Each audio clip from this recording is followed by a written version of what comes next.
உங்கள் வீட்டு பிள்ளை, இது ஓரறிந்த உண்மை. நான் செல்லுகின்ற பாதை பேரறிந்து காட்டும் பாதை. புரட்சி தலைவருடைய வரிகளுக்கு இணங்க உங்கள் வீட்டு பிள்ளையாய் உங்களில் ஒருவராக உங்களுக்காக நாளைய பாராளுமன்றத்திலே குரல் எழுப்புவதற்காக உங்களது பொன்னான வாக்குகளை இரட்டை இலை சின்னத்திலே தாருங்கள் என்று கேட்டு ஏர்போர்ட் நகருக்கு இப்பொழுது நான் வருகை வந்திருக்கிறேன்.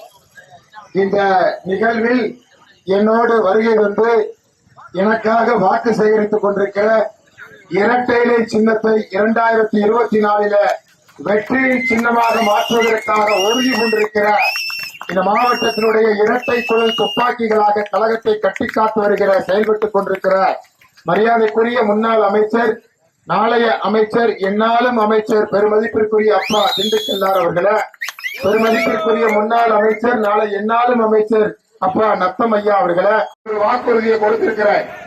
நமது திண்டுக்கல் மாவட்டத்தில் ஏர்போர்ட் கிடையாது.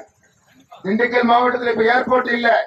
ஆனால் கொடைக்கானலில் ஒரு பசுமை ஏர்போர்ட்டை கொண்டு வர வேண்டும் என்று சொல்லி நான் வாக்குறுதி அளித்திருக்கிறேன். இந்த கொடைக்கானலில் கொண்டு வரக்கூடிய பசுமை ஏர்போர்ட் மூலமாக ஆன்மீக சுற்றுலாவை கொடைக்கானலில் பனலி, அதுபோல ராமேஸ்வரம், மதுரை என்று சொல்லி 4 நகரங்களையும் இணைக்கிற விதத்தில் ஒரு பசுமை ஏர்போர்ட்டை கொடைக்கானலில் கொண்டு வருவதற்கான முயற்சிகளை மத்திய அரசை வலியுறுத்தி நான் எடுப்பேன் என்று சொல்லி இருக்கிறேன்.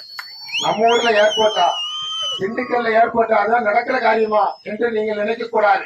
நினைத்தால் உண்மையிலேயே மக்களுக்காக உழைக்க வேண்டும் என்கின்ற எண்ணம் இருந்தால் மத்திய அரசை, மாநில அரசை வலியுறுத்தி எதையும் செய்கிற ஒரு உரிமை ஒரு பாராளுமன்ற உறுப்பினருக்கு இருக்கிறது.